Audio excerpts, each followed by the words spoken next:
नमस्ते दोस्तों। डर की दास्तान में आपका स्वागत है। मैं एक पुरानी टैक्सी का नाइट ड्राइवर हूं। हर रात मुझे उसी जंगल रोड पर सवारी मिलती है जहां कई साल पहले एक भयानक एक्सीडेंट हुआ था। कहा जाता है उस एक्सीडेंट में एक लड़की की मौत हुई थी और उसका ड्राइवर आज तक नहीं मिला। मेरी टैक्सी का नंबर उसी एक्सीडेंट वाली टैक्सी से मिलता जुलता है। धीरे धीरे मुझे एहसास होता है कि मैं शायद उसी अधूरी कहानी का हिस्सा बन चुका हूं। तो दोस्तों, आप लोग पहली बार मेरे चैनल पे आए हो तो चैनल को सब्सक्राइब करना ना भूलें। तो शुरू करते हैं हमारी आज की कहानी, वो भी मेरी ज़बानी में। सुनिए एक नाइट शिफ्ट टैक्सी ड्राइवर की सबसे भयानक कहानी, जहां एक पुरानी टैक्सी, जंगल की सुनसान सड़क और एक एक्सीडेंट का रहस्य उसकी जिंदगी बदल देता है। ये हिंदी हॉरर कहानी कार चालक की जुबानी है, जिसमें भूत, शापित रास्ता और आत्माओं का खौफनाक खेल दिखाया गया है। तो दोस्तों, आप लोग पहली बार मेरे चैनल पे आए हो तो चैनल को सब्सक्राइब करना ना भूलें। तो शुरू करते हैं हमारी आज की कहानी, वो भी मेरी जुबानी। उस रात भी मैं रोज की तरह टैक्सी लेकर निकला था। शहर की लाइटें पीछे छूट रही थीं और अंधेरा धीरे धीरे मेरे सामने फैलता जा रहा था। मेरी टैक्सी बहुत पुरानी थी, इतनी पुरानी कि कई बार लोग बैठने से पहले ही पूछ लेते, भाई साहब ये चलेगी तो ना। पर वही टैक्सी मेरी रोजी रोटी थी।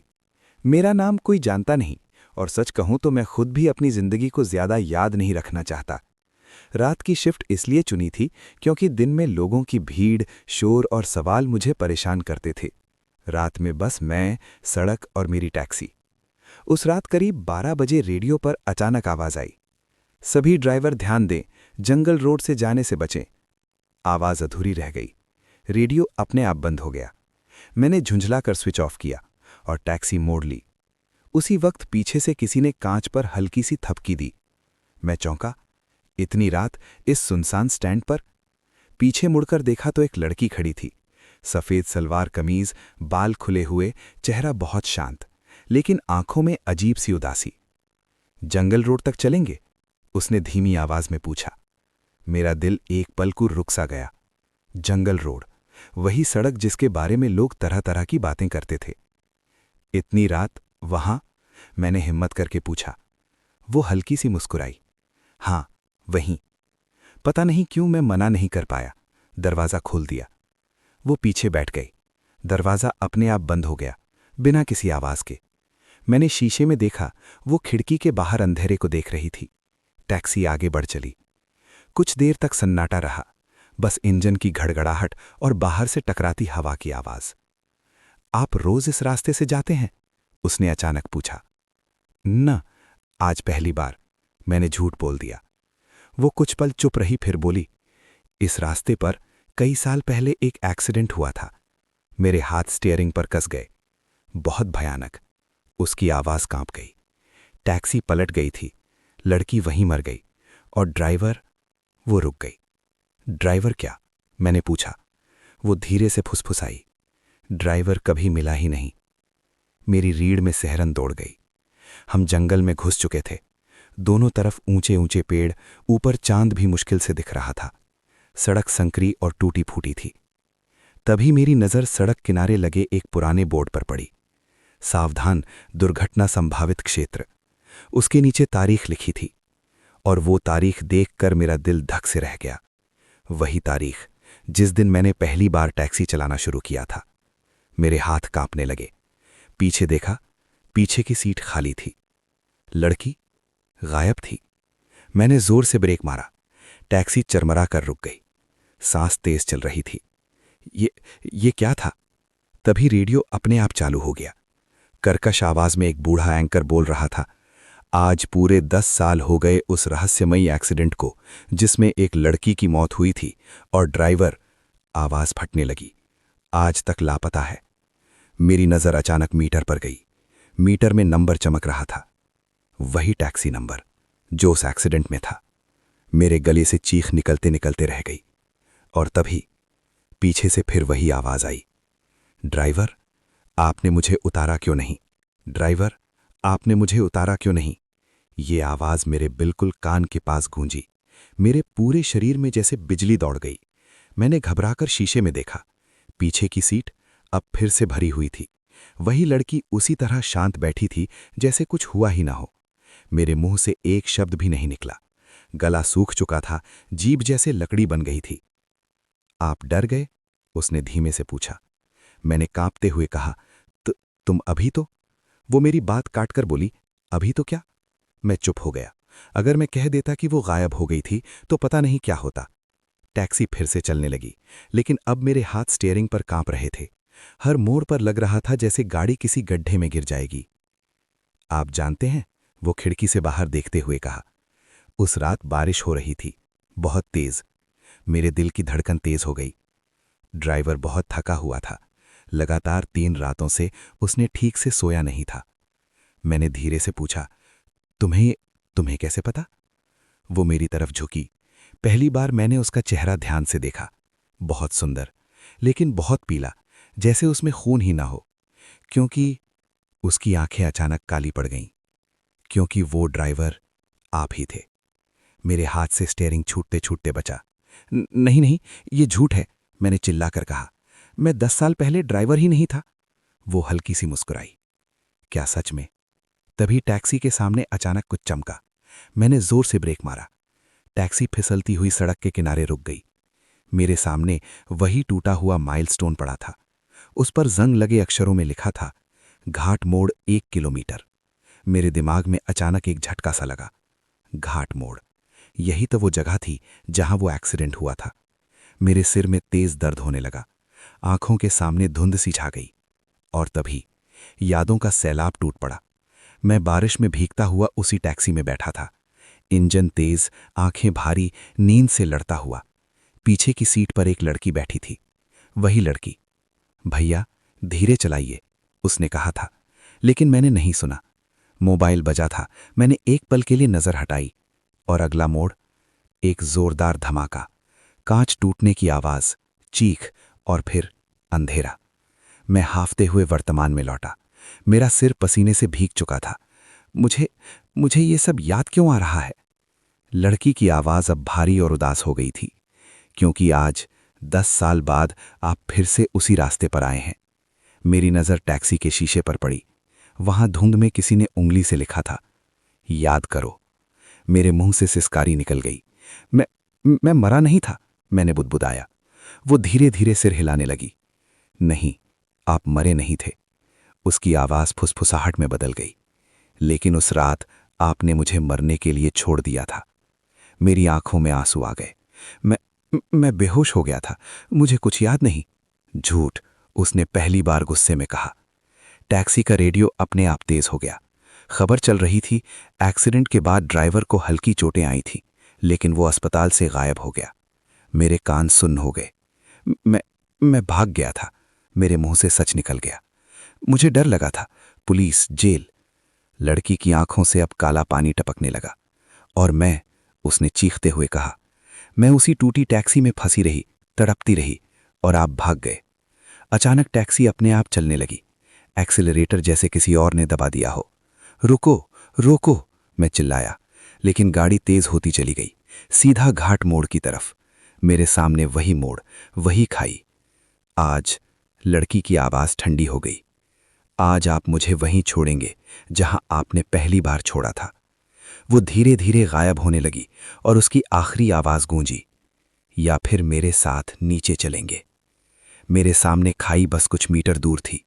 मैंने पूरी ताकत से हैंड ब्रेक खींचा। टैक्सी चीखती हुई फिसली और धड़ाम। जब मेरी आंख खुली तो चारों तरफ सुबह की हल्की रोशनी थी। मैं सड़क किनारे बैठा था। टैक्सी बिल्कुल सही हालत में खड़ी थी। कोई खाई नहीं, कोई मोड़ नहीं। बस पास में एक टूटा हुआ क्रॉस और कुछ जली हुई मोमबत्तियां और एक पुरानी तख्ती। यहां एक लड़की की मौत हुई थी। पीछे लिखा था, ड्राइवर आज भी जिंदा है। मेरे हाथ कांपने लगे। मैं जिंदा था, लेकिन मुझे पता था ये कहानी अभी खत्म नहीं हुई थी। उस सुबह मैं बहुत देर तक सड़क किनारे बैठा रहा। हाथ कांप रहे थे, सांस अब भी ठीक से नहीं आ रही थी। बार बार अपनी टैक्सी की तरफ देखता, वही पुरानी टैक्सी, जैसे कुछ हुआ ही न हो। कोई टूटा कांच नहीं, कोई खून का निशान नहीं। लेकिन मेरे दिमाग में अब भी वही आवाज गूंज रही थी, आप मुझे मरने के लिए छोड़ गए थे। मैंने खुद से कहा, यह बस सपना था, डर की वजह से दिमाग खेल कर रहा है। लेकिन जब मैं टैक्सी के अंदर बैठा तो मेरा दिल फिर से बैठ गया। डैशबोर्ड पर धूल में किसी ने उंगली से लिखा था, भाग नहीं पाओगे। मेरे मुंह से चीख निकल गई। मैंने पागलों की तरह कपड़े से उसे मिटाया, इंजन स्टार्ट किया और सीधा शहर की तरफ भागा। उस दिन मैंने कसम खा ली थी, अब कभी रात की ड्यूटी नहीं करूंगा और कभी उस जंगल रोड पर नहीं जाऊंगा। अगले कुछ दिन सब सामान्य लगे। मैं दिन में टैक्सी चलाने लगा। धूप, भीड़, शोर, सब कुछ ठीक था। मुझे लगने लगा शायद वो सब वाकई सिर्फ सपना था। लेकिन टैक्सी, वो बदलने लगी थी। इंजन बिना वजह अपने आप चालू हो जाता। रेडियो रात के वक्त अपने आप ऑन होकर वही पुरानी खबर चलाता। 10 साल पुराना रहस्यमयी एक्सीडेंट। एक दिन तो हद ही हो गई। मैंने टैक्सी एक सवारी के लिए रोकी। एक बूढ़ा आदमी बैठा। कुछ दूर जाने के बाद उसने अचानक पूछा, बेटा, तूने कभी किसी को मरने के लिए सड़क पर छोड़ा है क्या? मैंने ब्रेक पर जोर से पैर मारा। आप ये क्या पूछ रहे हैं? वो आदमी मुझे घूरने लगा। उसकी आंखें बिल्कुल वैसी ही काली जैसी उस लड़की की थीं। सावधान रहना, वो उतरते हुए बोला। कुछ सवारियां कभी उतरती नहीं। और ये कहकर वो भीड़ में गायब हो गया। उस रात मैं सो नहीं पाया।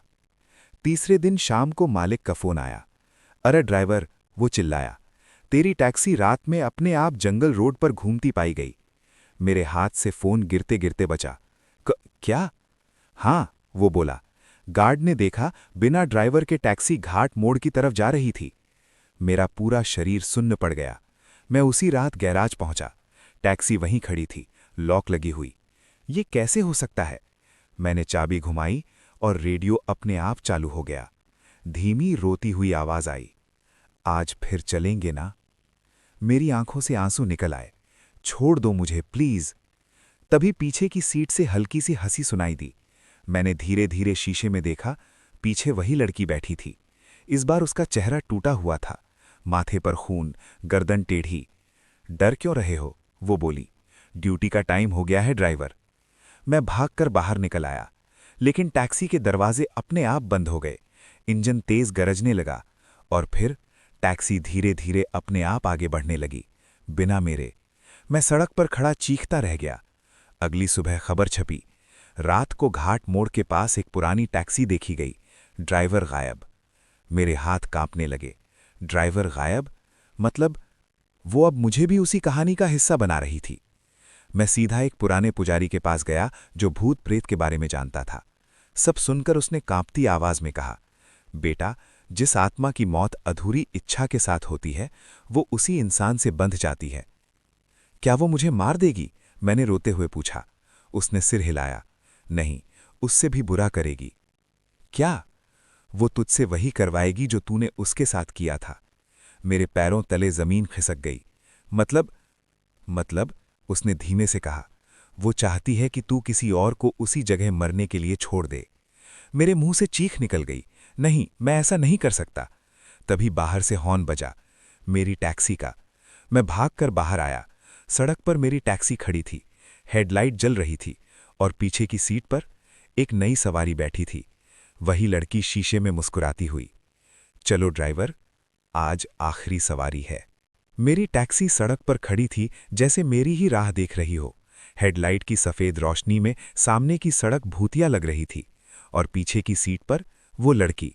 इस बार उसके साथ एक और इंसान बैठा था, एक दुबला पतला लड़का, करीब 20-22 साल का, सिर झुकाए हुए था। उसे कुछ पता ही नहीं था कि वो किस मौत की सवारी बन चुका है। नहीं, मेरे मुंह से बस यही निकला। लड़की ने मुस्कुराकर कहा, ड्यूटी शुरू करो ड्राइवर, देर हो रही है। मैं कांपते हुए बोला, मैं ये नहीं कर सकता, किसी और की जान। वो अचानक गंभीर हो गई। उसकी आवाज में अब इंसानियत नहीं थी। तुमने मेरी जान छोड़ते वक्त भी यही कहा था। मेरे पैरों ने मेरा साथ छोड़ दिया। मैं जैसे मजबूर होकर टैक्सी में बैठ गया। दरवाजे अपने आप लॉक हो गए। लड़का घबराकर बोला, भैया, ये गाड़ी अपने आप क्यों चल रही है? मैं उसकी तरफ देख भी नहीं पा रहा था। भाई, अगर मैं कहूं अभी उतर जाओ? वो हैरान हुआ। बीच जंगल में? लड़की हंस पड़ी। अब बहुत देर हो चुकी है। इंजन गुर्राया और टैक्सी उसी शापित जंगल रोड की तरफ मुड़ गई। जैसे जैसे हम अंदर जाते गए, हवा ठंडी होती चली गई। पेड़ों की परछाइयां खिड़कियों से टकराने लगीं, जैसे कोई अंदर आने की कोशिश कर रहा हो। लड़का डर के मारे कांपने लगा। भैया, यहां नेटवर्क भी नहीं आ रहा। मैंने धीरे से कहा, क्यों आए हो इस रास्ते पर? उसने कहा, एक नौकरी के इंटरव्यू के लिए, देर हो गई थी। मेरी आंखों में आंसू आ गए। एक और बेगुनाह, मेरी वजह से। पीछे से लड़की फुसफुसाई, याद है, मैंने भी यही कहा था। मेरे कान बजने लगे। घाट मोड़ नजदीक आ रहा था। वही जगह, वही खाई। मेरे हाथ पसीने से भीग चुके थे। दिमाग चिल्ला रहा था, कुछ करो वरना ये लड़का मारा जाएगा। अचानक मुझे पुजारी की बात याद आई। शाप टूट सकता है अगर दोषी अपने गुनाह को कबूल करे। मेरे दिल ने जोर से धड़कना शुरू किया। मैंने अचानक ब्रेक मारा। टैक्सी चीखती हुई रुकी। लड़की की आंखें लाल हो गईं। क्या कर रहे हो? चलो। मैं मुड़कर चिल्लाया, नहीं, अब नहीं। मैं लड़के की तरफ घूमा। भाई, मेरी बात सुन, अभी उतर जाओ, पीछे मत देखना, सीधा भाग जाना। लेकिन भागो। मैंने दरवाजा जोर से खोला और उसे बाहर धक्का दे दिया। वो लड़का गिरता पड़ता जंगल में भाग गया। टैक्सी के अंदर अचानक तूफान मच गया। हवा, चीखें, कांच कांपने लगे। लड़की की शक्ल बदलने लगी, चेहरा जला हुआ, आंखें गड्ढों जैसी। तुमने फिर से मुझे छोड़ दिया, वो दहाड़ी। मैं रोते हुए चिल्लाया, हाँ, मैंने गुनाह किया था, मैं डर गया था, मैं भाग गया था। मेरे गालों पर आंसू बह रहे थे। मुझे सजा दे दो, लेकिन किसी और को मत मारो। टैक्सी अपने आप आगे बढ़ने लगी, सीधा खाई की तरफ। मैंने स्टीयरिंग छोड़ दिया। अगर यही सजा है तो ठीक है। तभी अचानक जोर की चमक हुई। टैक्सी रुक गई, इंजन बंद, चारों तरफ सन्नाटा। मैंने धीरे से आंख खोली। पीछे की सीट खाली थी। कोई लड़की नहीं, कोई साया नहीं, बस सीट पर एक पुराना खून लगा रुमाल पड़ा था। और रेडियो पर धीमी आवाज आई, 10 साल पुराने केस का सच आज सामने आया। ड्राइवर ने खुद थाने में आकर जुर्म कबूल किया। मेरे गले से सिसकी निकली। मैं थाने में था, हथकड़ी लगे हाथ। मैंने सब कुछ बता दिया था। कई महीने जेल में बीते। एक दिन खबर आई, घाट मोड़ पर दिखने वाली आत्मा अब नहीं दिखी। शायद उसे शांति मिल गई थी। जब मैं सजा काटकर बाहर आया, मैं फिर उसी सड़क पर गया। वहां अब एक नई तख्ती लगी थी, यहां गाड़ी धीरे चलाएं, एक जान की कीमत बहुत बड़ी होती है। मैं रो पड़ा। मैं जिंदा था, लेकिन हर रात जब भी कहीं दूर टैक्सी का हॉर्न सुनाई देता है, मुझे लगता है पीछे की सीट पर आज भी कोई बैठा है और फुसफुसा रहा है, ड्राइवर, आज की सवारी कौन है? जेल से बाहर आए मुझे 3 महीने हो चुके थे। दुनिया वही थी, लेकिन मैं वही इंसान नहीं रहा था। हर रात नींद में चीख कर उठ जाता, पसीने से भीगा हुआ। कानों में वही आवाज गूंजती, ड्राइवर, आज की सवारी कौन है?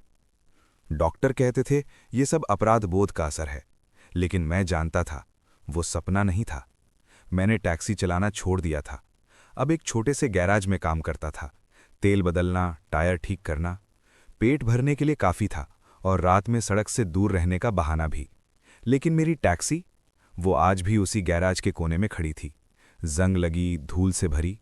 पर अजीब बात यह थी कि कोई भी मैकेनिक उसे हाथ नहीं लगाता था। भैया, ये गाड़ी कुछ ठीक नहीं लगती। रात में अपने आप हॉर्न बजाती है। इसके अंदर बैठते ही ठंड लगने लगती है। मैं चुप रहता। एक शाम मालिक ने कहा, इस कबाड़ को बेच देते हैं या स्क्रैप में दे देते हैं। मेरे दिल में अजीब सी घबराहट हुई। नहीं नहीं, इसे यहीं रहने दो। मुझे नहीं पता क्यों, लेकिन मुझे लग रहा था अगर ये टैक्सी गई तो वो भी कहीं चली जाएगी, या शायद और ज़्यादा आज़ाद हो जाएगी। उसी रात पहली बार फिर कुछ अजीब हुआ। मैं गैराज बंद करके जाने ही वाला था कि टैक्सी के अंदर से रेडियो की हल्की आवाज़ आई। मेरे रोंगटे खड़े हो गए। मैंने हिम्मत करके दरवाज़ा खोला। अंदर अंधेरा था, लेकिन रेडियो चालू था। धीमी टूटी फूटी खबर चल रही थी। आज ठीक उसी घाट मोड़ पर एक और एक्सीडेंट। मेरे हाथ कांपने लगे। एक युवक की मौत, ड्राइवर फरार। मेरे सीने में जैसे किसी ने चाकू घोंप दिया। नहीं, ये नहीं हो सकता। मैंने रेडियो बंद किया, लेकिन आवाज़ बंद नहीं हुई। अब वो खबर नहीं थी, वो उसी लड़की की आवाज़ थी। देखा ड्राइवर, तुमने सज़ा काट ली, पर खेल अभी खत्म नहीं हुआ। मैं पीछे हट गया। तुम तो चली गई थी। पीछे की सीट से धीमी हंसी सुनाई दी। मैं गई नहीं थी, बस इंतज़ार कर रही थी। अचानक टैक्सी की हेडलाइट जल उठी। इंजन अपने आप गुर्राने लगा। गैराज का दरवाज़ा धीरे धीरे अपने आप खुल गया और टैक्सी अपने आप बाहर निकलने लगी। मैं पागलों की तरह उसके पीछे भागा। रुको, वापस आओ। लेकिन सड़क पर पहुंचते ही टैक्सी तेज हो गई। वो फिर उसी रास्ते पर जा रही थी। जंगल, रोड, घाट मोड़। मेरा दिल डूबने लगा। अब किसकी जान? मैंने पास खड़ी बाइक उठाई और उसके पीछे भागा। रात का अंधेरा, ठंडी हवा, सामने दूर दूर तक हेडलाइट की रोशनी, जैसे कोई भूतिया बारात निकल पड़ी हो। रास्ते में मैंने देखा, सड़क किनारे एक लड़की खड़ी थी, हाथ हिलाकर टैक्सी रोकने की कोशिश कर रही थी। मेरे गले से चीख निकल गई, नहीं, उसे मत बैठाना। लेकिन टैक्सी रुकी और वो लड़की अंदर बैठ गई। मेरी आंखों से आंसू बहने लगे। एक और बेगुनाह। जब हम घाट मोड़ के पास पहुंचे, मैंने बाइक सीधी टैक्सी के सामने अड़ा दी। ब्रेक की जोरदार आवाज, धुआं। टैक्सी रुक गई। मैं लड़खड़ाता हुआ अंदर घुसा। पीछे की सीट पर वो नई लड़की कांप रही थी। भैया, ये गाड़ी अपने आप चल रही थी। मैंने रोते हुए कहा, डरो मत, अभी कुछ नहीं होगा। और फिर पीछे से वही ठंडी आवाज, बहुत हीरो बन रहे हो ड्राइवर। मैं धीरे धीरे मुड़ा। वो लड़की फिर सामने थी, लेकिन इस बार अकेली नहीं। उसके पीछे अंधेरे में कई और चेहरे खड़े थे, टूटे हुए, जले हुए, खून से सने हुए, और सबकी आंखें मुझ पर टिकी थी। ये सब, मेरी आवाज कांप रही थी। वो मुस्कुराई। ये सब वही हैं जिन्हें इस सड़क ने मुझसे पहले छीन लिया। मेरे पैरों तले जमीन खिसक गई। तुम अकेली नहीं? नहीं, उसने कहा। मैं तो बस पहली थी। और फिर उसने वो बात कही जिसने मेरी रूह हिला दी। ड्राइवर, अब इस टैक्सी को सिर्फ एक आत्मा नहीं चाहिए, इसे ड्राइवर चाहिए। मेरे कान सुन्न हो गए। मतलब? वो धीरे धीरे मेरी तरफ बढ़ी। मतलब, अब बारी तुम्हारी है। अब बारी तुम्हारी है। अब बारी तुम्हारी है। उसके ये शब्द मेरे कानों में हथौड़े की तरह गूंजने लगे। मेरे सामने वो लड़की खड़ी थी और उसके पीछे वो सारे चेहरे, किसी का सर टूटा हुआ, किसी की आंखें गायब, किसी के कपड़े खून से भीगे हुए। ये सब वही थे जो कभी इस सड़क पर मरे थे। मेरे गले से बस एक ही आवाज़ निकली, नहीं, मैं मर चुका हूं अंदर से, और कितना लोगे मुझसे? वो लड़की मुस्कुराई, लेकिन इस बार उसकी मुस्कान में दर्द था। मरना नहीं है तुम्हें, हमें चाहिए कि तुम हमारी जगह लो। मेरे दिल की धड़कन रुक सी गई। मतलब? उसने टैक्सी की छत पर हाथ रखा। ये टैक्सी अब एक ही काम जानती है, लोगों को मौत तक पहुंचाना। लेकिन इसके लिए वो मेरी आंखों में देखने लगी। ड्राइवर चाहिए जो कभी भाग ना सके। मुझे समझ आ गया था, ये टैक्सी मुझे मारना नहीं चाहती थी, ये मुझे खुद टैक्सी का हिस्सा बनाना चाहती थी। पीछे बैठी नई लड़की डर के मारे रो रही थी, भैया, मुझे घर जाना है। मेरे सीने में कुछ टूट गया। मैंने दांत भींच लिए। नहीं, मैंने धीमे से कहा, अब और नहीं। वो लड़की चिल्लाई, तुम्हें चुन लिया गया है। अचानक सारे साए मेरी तरफ बढ़ने लगे। ठंडी हवा, चीखें, शीशे कांपने लगे। मेरे हाथ अपने आप टैक्सी के स्टीयरिंग की तरफ खींचने लगे, जैसे कोई अदृश्य शक्ति मुझे बैठाना चाहती हो। छोड़ो मुझे, मैं चीखा। तभी मेरी नज़र सामने लगे शीशे पर पड़ी। वहां फिर वही शब्द उभरे, याद करो।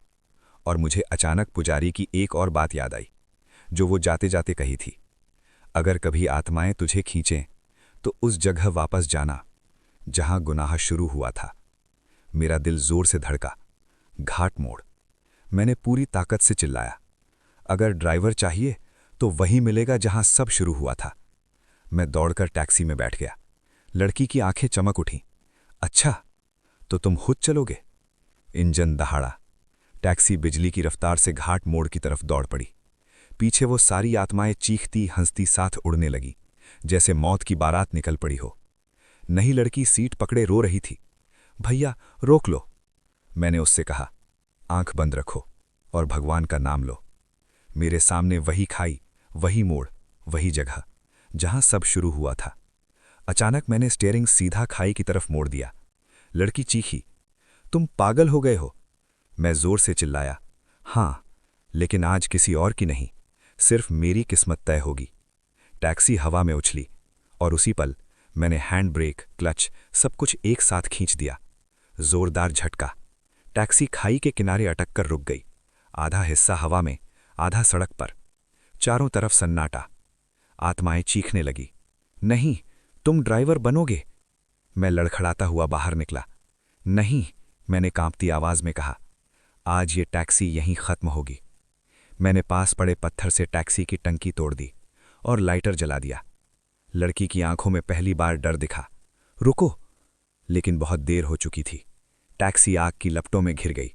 अंदर से चीखें, साए, धुआं और फिर एक जोरदार धमाका। सब कुछ खामोश। सुबह जब होश आया, मैं अस्पताल में था। नई लड़की मेरे पास बैठी रो रही थी। भैया, आपने मेरी जान बचा ली। मेरी आंखों से आंसू बहने लगे। सब खत्म हो गया? वो बोली, हाँ। पुलिस कह रही थी पुरानी टैक्सी में आग लग गई और अब घाट मोड़ पर कुछ भी अजीब नहीं दिखता। मेरे दिल को थोड़ी शांति मिली। लेकिन दोस्त, कहानी यहीं खत्म नहीं होती। कुछ हफ्तों बाद मैं एक बस स्टैंड से गुजर रहा था। तभी दूर खड़ी एक पुरानी पीली टैक्सी पर नजर पड़ी। नया पेंट, नया नंबर, लेकिन डैशबोर्ड पर धूल में लिखा था, ड्राइवर, तैयार रहो। और रेडियो पर धीमी आवाज गूंजी, अगली सवारी तुम्हारी है। उस दिन बस स्टैंड पर जो मैंने देखा, उसके बाद मेरी जिंदगी में चैन नाम की चीज खत्म हो गई। नई पेंट वाली वही पुरानी टैक्सी, डैशबोर्ड पर लिखा, ड्राइवर तैयार रहो, और रेडियो की वो फुसफुसाहट, अगली सवारी तुम्हारी है। मैं वहीं जम गया था। ये कैसे हो सकता है? मैंने अपनी आंखें मसलकर फिर देखा। वो टैक्सी गायब थी, जैसे कभी थी ही नहीं। लोग आ जा रहे थे, बसें हॉर्न बजा रही थीं। किसी ने कुछ अजीब नहीं देखा, लेकिन मुझे पता था, खेल फिर से शुरू हो चुका है। मैं उस रात घर नहीं गया, सीधे उसी पुजारी के पास पहुंचा जिसने पहले मुझे चेतावनी दी थी। वो मुझे देखते ही कांप गया। तू जिंदा है? हाँ, मैंने कहा। लेकिन शाप अभी जिंदा है। मैंने उसे सब बताया, टैक्सी का जलना, आत्माओं का चीखना और फिर बस स्टैंड वाली टैक्सी। वो बहुत देर तक चुप रहा, फिर बोला, बेटा, तूने टैक्सी जलाई, पर शाप को नहीं। मेरे सीने में ठंडक दौड़ गई। मतलब? ये कोई साधारण आत्मा नहीं थी। वो सब एक ही ताकत के कैद में थे। किसकी? उसने कांपते हुए कहा, रास्तों का रखवाला। रास्तों का रखवाला? मैंने दोहराया। हाँ, बहुत पुरानी मान्यता है। हर खतरनाक मोड़, हर घाट, हर जंगल रोड किसी एक आत्मा के कब्जे में होता है, जो हादसों से ताकत पाता है और आत्माओं को अपना गुलाम बना लेता है। मेरे दिमाग में बिजली कौंध गई। तो वो लड़की बस एक शिकार थी, और फिर शिकारी की नौकर। मेरे हाथ कांपने लगे। और अब वो मुझे क्यों चुन रहा है? पुजारी ने मेरी तरफ देखा। क्योंकि तूने एक बार भागकर गुनाह किया और दूसरी बार उसके खेल को तोड़ने की कोशिश की। ऐसे लोग उसकी नज़रों में बहुत कीमती होते हैं। उसी पल बाहर जोर का हॉर्न बजा। पों पों। मेरे दिल की धड़कन रुक गई। पुजारी खिड़की से झांककर पीछे हट गया। वो आ गया। मैं दौड़कर बाहर भागा। मंदिर के सामने सड़क पर वही टैक्सी खड़ी थी। अब उस पर कोई नंबर नहीं था। शीशे काले, हेडलाइट खुद ब खुद जलती बुझती, और ड्राइवर की सीट खाली थी। पीछे की सीट पर वो लड़की बैठी थी, लेकिन अब उसका चेहरा बदला हुआ था। आंखें बिल्कुल सफ़ेद, माथे पर कोई जख्म नहीं, जैसे उसे फिर से बना दिया गया हो। वो मुस्कुराई। रास्तों के रखवाले ने तुम्हें याद किया है ड्राइवर। मेरे पैरों में जान नहीं रही। मुझे छोड़ दो, मैंने सब कबूल कर लिया, सज़ा काट ली। सज़ा? वो हंसी। ये सज़ा नहीं है, ये ड्यूटी है। अचानक जमीन कांपने लगी। सड़क पर काले निशान उभर आए, जैसे कोई बहुत पुरानी आग फिर से जल रही हो। हवा में फुसफुसाहटें भर गईं। Driver, driver. पीछे की सीट से कई हाथ बाहर आए, काले, जले हुए, ठंडे, मुझे टैक्सी की तरफ खींचने लगे। मैं चीखता हुआ पीछे हटा। नहीं, मैं फिर किसी की जान नहीं लूंगा। तभी टैक्सी के शीशे में वो परछाई उभरी। लंबा काला साया, सींग जैसे उभार, और आंखों की जगह जलती हुई लाल रोशनी। पुजारी बाहर आकर मंत्र पढ़ने लगा। भागो, ये रखवाला है, इसे सीधे मत देखो। लेकिन बहुत देर हो चुकी थी। वो परछाई मेरी तरफ झुकी, और मेरे दिमाग में सीधी आवाज गूंजी, तू मेरे रास्ते का है ड्राइवर, तू ही मेरा नया वाहक बनेगा। मेरी आंखों के सामने अंधेरा छा गया। जब होश आया, मैं टैक्सी के अंदर था, ड्राइवर की सीट पर, मेरे हाथ स्टीयरिंग पर जमे हुए, और टैक्सी अपने आप चल रही थी। पीछे की सीट से लड़की की ठंडी हंसी आई। स्वागत है ड्राइवर, रास्तों की ड्यूटी पर। सामने बोर्ड चमक उठा, घाट मोड़ 10 किलोमीटर। और मेरे मुंह से बस एक ही शब्द निकला, नहीं। नहीं, मेरे मुंह से बस यही निकला। लेकिन टैक्सी मेरी सुन ही नहीं रही थी। स्टीयरिंग मेरे हाथ में था, लेकिन उसे मैं नहीं घुमा रहा था। पैर ब्रेक पर रखे थे, लेकिन गाड़ी रुक ही नहीं रही थी। सामने काली सड़क, दोनों तरफ जंगल, और बोर्ड चमक रहा था, घाट मोड़ 9 किलोमीटर। पीछे से लड़की की हंसी गूंजी, घबराओ मत ड्राइवर, ये ड्यूटी बहुत जल्दी आदत बन जाती है। मेरे गले से रोने की आवाज निकली, मैं ये नहीं करूंगा, मैं किसी और को नहीं मारूंगा। तभी टैक्सी के शीशे में वो परछाई उभरी, लंबा काला साया, सीन जैसे उभार और आंखों की जगह जलती हुई लाल आग। उसकी आवाज सीधे मेरे दिमाग में गूंजी, तू मारता नहीं है, तू सिर्फ रास्ता दिखाता है। मेरे सिर में तेज दर्द होने लगा, यादें घुसने लगीं। मैंने देखा सालों पहले एसी टैक्सी में कितने लोग बैठे, कितने हंसे, कितनों ने घर पहुंचने की दुआ मांगी, और हर बार कोई न कोई मोड़ पर हमेशा के लिए रह गया। ये सब तुम करवा रहे थे, मैंने कांपते हुए कहा। परछाई हंसी, मैं सिर्फ रखवाला हूं, रास्ते खुद भूखे होते हैं। अचानक टैक्सी के पीछे की सीट पर वो सारी आत्माएं दिखाई देने लगीं, जले चेहरे, टूटे बदन, खून से भरी आंखें। लेकिन इस बार वो मुझ पर नहीं, उस पर गुस्से से देख रही थीं। मुझे अजीब लगा, ये तुम्हें क्यों घूर रहे हैं? लड़की का चेहरा बदल गया, पहली बार उसमें डर दिखा। परछाई गरजी, चुप रहो। तभी पीछे से एक टूटी हुई आवाज आई, ड्राइवर। मैं मुड़ा। वो पहली लड़की जिसे मैंने एक्सीडेंट वाली रात छोड़ दिया था, लेकिन अब वो भयानक नहीं लग रही थी, सिर्फ बहुत दुखी और थकी हुई। आज हमें आज़ाद करने का मौका है ड्राइवर। मेरी आंखें भर आई। कैसे? वो धीरे से बोली, जिसने रास्तों को ताकत दी, अगर वही रास्ता इसे ठुकरा दे। परछाई चीख उठी, नहीं। अचानक मुझे पुजारी की आखिरी बात याद आई, जो मैं बेहोश होने से पहले सुन पाया था। रखवाले को सिर्फ एक ही चीज हरा सकती है, पछतावा। जो भागे नहीं, डटा रहे। मेरा दिल जोर से धड़का। मैंने स्टीयरिंग कसकर पकड़ लिया। अगर ड्राइवर चाहिए तो आज आखिरी बार मैं चलाऊंगा। मैंने टैक्सी की रफ्तार और तेज कर दी। लड़की चीखी, तुम क्या कर रहे हो? मैं रोते हुए बोला, आज इस रास्ते पर कोई नहीं मरेगा, सिर्फ शाप खत्म होगा। घाट मोड़ अब सामने था, वही खाई, वही काली हवा। परछाई गुस्से से दहाड़ने लगी, तू मेरा है। मैं पूरी ताकत से चिल्लाया, नहीं, मैं अपनी गलती का बोझ उठाऊंगा, लेकिन तेरा गुलाम नहीं बनूंगा। और मैंने स्टीयरिंग मोड़ दिया, खाई से दूर, सीधे पुराने क्रॉस की तरफ, जहां पहली लड़की मरी थी। जोरदार झटका, टैक्सी एक पत्थर से टकराकर रुक गई। चारों तरफ रोशनी फैल गई, जैसे किसी ने 1000 दिए जला दिए हों। आत्माएं चीखने लगी, लेकिन इस बार दर्द में नहीं, आज़ादी में। परछाई पिघलने लगी, उसकी लाल आंखें बुझने लगीं। नहीं, मेरे रास्ते। और फिर एक तेज हवा चली, सब कुछ गायब। जब होश आया, मैं सड़क किनारे पड़ा था। टैक्सी टूटी हुई, लेकिन बंद, बिल्कुल शांत।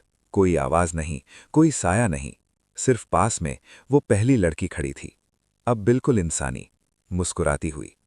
धन्यवाद ड्राइवर, उसने कहा। आज तुमने सिर्फ मुझे नहीं, बहुत सी आत्माओं को घर भेज दिया। मेरी आंखों से आंसू बहने लगे। तुम अब ठीक हो? वो सिर हिलाकर मुस्कुराई और धीरे धीरे रोशनी में घुल गई। लेकिन दोस्त, जाते जाते टैक्सी के रेडियो से एक आखिरी आवाज आई, एक रास्ता बंद हुआ है, लेकिन दुनिया में रास्ते बहुत हैं। और रेडियो हमेशा के लिए बंद हो गया। उस रात के बाद मैं कई दिनों तक बुखार में पड़ा रहा। डॉक्टर कहते थे सिर में गहरी चोट लगी थी। सदमे की वजह से याददाश्त भी थोड़ी हिल गई है। लेकिन मैं सब याद करता था, हर चीख, हर साया, हर वो मोड़, और सबसे ज्यादा वो आखिरी आवाज, एक रास्ता बंद हुआ है, लेकिन दुनिया में रास्ते बहुत हैं। जब अस्पताल से छुट्टी मिली तो मैं सीधा उसी घाट मोड़ पर गया। मुझे डर था कि कहीं सब फिर से शुरू ना हो जाए, लेकिन वहां अब सब कुछ बदला हुआ था। नई सड़क बन चुकी थी, खाई के पास मजबूत रेलिंग लगी थी, पुराना क्रॉस हटा दिया गया था, और सबसे हैरानी की बात, वहां अब कोई हादसा नहीं होता था। लोग आराम से गाड़ियां चलाते, कोई डर, कोई अफवाह, कुछ भी नहीं। मैंने राहत की सांस ली। शायद सच में सब खत्म हो गया। मैंने टैक्सी की नौकरी हमेशा के लिए छोड़ दी। अब मैं एक छोटे से ढाबे पर काम करने लगा। हाईवे किनारे चाय बनाता, ट्रक ड्राइवरों को खाना देता। सड़क से रिश्ता टूटा नहीं था, लेकिन अब मैं उसे सिर्फ दूर से देखता था।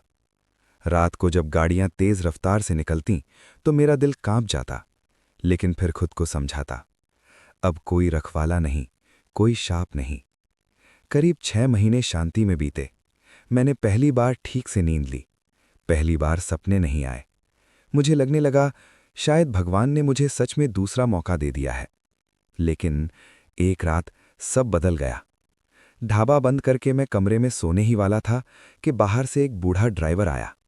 चेहरा थका हुआ, आंखों में डर। बेटा, उसने कांपते हुए कहा, तू कभी घाट मोड़ वाली सड़क पर चला है? मेरा दिल जोर से धड़क गया। क्यों पूछ रहे हो? वो कुर्सी पर बैठ गया।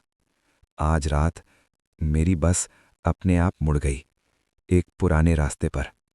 मेरे हाथ ठंडे पड़ गए। वहां, वो फुसफुसाया, वहां एक जली हुई टैक्सी खड़ी थी। मेरी सांस रुक गई और रेडियो से आवाज आ रही थी। कह रही थी, नया रास्ता मिल गया। मेरे पैरों तले जमीन खिसक गई। कहाँ? वो बोला, पुराना जंगल रोड जो सालों से बंद पड़ा है। मेरे दिमाग में बिजली कौंध गई। पुराना जंगल रोड, वो रास्ता जहां ये सब शुरू हुआ था। उस रात मैं सो नहीं पाया। मन बार बार कह रहा था, मत जा, अब सब खत्म हो चुका है। लेकिन दिल जानता था, जब तक आखिरी रास्ता जिंदा है, खेल भी जिंदा है। सुबह होते ही मैं वहां पहुंच गया। जंगल रोड अब लगभग वीरान था। झाड़ियां उगाई थीं, साइन बोर्ड टूटे पड़े थे और बीच सड़क पर वो खड़ी थी, जली हुई टैक्सी। बिल्कुल वैसी ही जैसी उस रात आग में जली थी। काली, टूटी, लेकिन नहीं लग रही थी। मेरे गले से आवाज नहीं निकली। मैं धीरे धीरे पास गया। डैशबोर्ड पर धूल में लिखा था, आखिरी रास्ता यही है। रेडियो अपने आप चालू हो गया। इस बार लड़की की नहीं, एक भारी अनजानी आवाज थी। तूने मेरा एक रास्ता छीना ड्राइवर, अब अपना रास्ता चुन। मेरे सामने सड़क 2 हिस्सों में बंट गई। एक रास्ता सीधा अंधेरे जंगल में जाता था, दूसरा पहाड़ों की तरफ, जहां धुंध छाई हुई थी। आवाज फिर गूंजी, एक रास्ता तुझे हमेशा के लिए आजाद करेगा, दूसरा तुझे मेरा नया रखवाला बनाएगा। मेरे हाथ कांप रहे थे। मैं समझ गया था, ये आखिरी इम्तिहान है। 2 रास्ते, एक गहरे जंगल की तरफ जहां अंधेरा इतना घना था कि पेड़ों के बीच कुछ हिलता हुआ दिख रहा था, दूसरा पहाड़ों की ओर जहां धुंध में सब कुछ गायब हो रहा था। और मेरे सामने वो जली हुई टैक्सी, जिसकी खिड़की अपने आप खुल गई। रेडियो फिर गरज उठा, जल्दी कर ड्राइवर, सुबह होने से पहले फैसला कर। मेरे पैरों में जैसे जान ही नहीं थी। मन कह रहा था, भाग जा, अभी भी मौका है। लेकिन दिल जानता था, अगर आज भागा तो ये सड़क किसी और की जिंदगी ले लेगी। मैंने कांपते हाथों से टैक्सी का दरवाजा पकड़ा। अंदर बैठते ही वही जानी पहचानी बदबू, जले हुए लोहे और पुराने खून की। जैसे ही मैंने स्टीयरिंग पकड़ा, मेरे सामने शीशे में वो लड़की दिख गई। चेहरा जला हुआ नहीं था अब, साफ, शांत, लेकिन आंखों में सदियों का दर्द। वो धीरे से बोली, अगर तू सही रास्ता चुनेगा तो मैं भी आजाद हो जाऊंगी। रेडियो से भारी आवाज गूंजी, जंगल का रास्ता चुन, वहीं से हर रखवाला पैदा हुआ है। मैं समझ गया, जंगल का रास्ता मतलब नया शाप, नई जिंदगी, हमेशा के लिए कैद। मेरी नजर धुंध वाले रास्ते पर गई, वो रास्ता जो हादसे के बाद बंद कर दिया गया था, जहां कभी कोई गाड़ी नहीं जाती। लड़की की आवाज फुसफुसाई, वो रास्ता मौत का नहीं, मुक्ति का है। मैंने आंखें बंद की, भगवान का नाम लिया और पूरी ताकत से टैक्सी को मोड़ दिया, धुंध वाले रास्ते की तरफ। अचानक जोरदार चीख गूंजी, रेडियो फट गया, शीशे चटकने लगे, इंजन अपने आप तेज दौड़ पड़ा। पीछे से वो भारी आवाज चिल्लाई, तू मेरा खेल तोड़ नहीं सकता। लेकिन टैक्सी अब मेरे काबू में नहीं थी। वो खुद उस रास्ते पर भाग रही थी। धुंध इतनी गहरी हो गई कि मुझे कुछ दिख ही नहीं रहा था। फिर एक जोरदार झटका और सब कुछ खामोश। जब होश आया, मैं सड़क के किनारे पड़ा था। सूरज निकल चुका था। पास मेरी पुरानी टैक्सी खड़ी थी, साफ, बिल्कुल नई जैसी। कोई जलने का निशान नहीं, कोई खून नहीं, जैसे वो हादसा कभी हुआ ही ना हो। मैं कांपते हुए खड़ा हुआ और पीछे देखा। जहां दो रास्ते थे, अब वहां सिर्फ एक सीधी सड़क थी। न जंगल, न धुंध, सब गायब। मैं वहीं बैठकर रो पड़ा। डर के मारे नहीं, राहत के मारे, क्योंकि मुझे समझ आ गया था। शाप टूट चुका था, लड़की आजाद हो चुकी थी, और सड़क अब किसी की जान नहीं लेगी। उस दिन के बाद मैंने हमेशा के लिए ड्राइविंग छोड़ दी। आज मैं एक छोटी सी चाय की दुकान चलाता हूं। शांत जिंदगी, सादी यादें। लेकिन कभी कभी जब आधी रात को कोई पुरानी टैक्सी दूर से गुजरती है और रेडियो से धीमी सी आवाज आती है, धन्यवाद ड्राइवर, तो मैं जान जाता हूं कुछ आत्माएं आज भी मुझे याद करती हैं। लेकिन अब मैं उनका कैदी नहीं, उनका मुक्तिदाता हूं। तो दोस्तों, ये की हमारी आज की कहानी। अगर आप लोगों को कहानी पसंद आई हो तो वीडियो को लाइक करना न भूलें। ऐसी और कहानी को सुनने के लिए हमारे YouTube चैनल को आज ही सब्सक्राइब करें। तो मिलते हैं अपनी अगली कहानी में।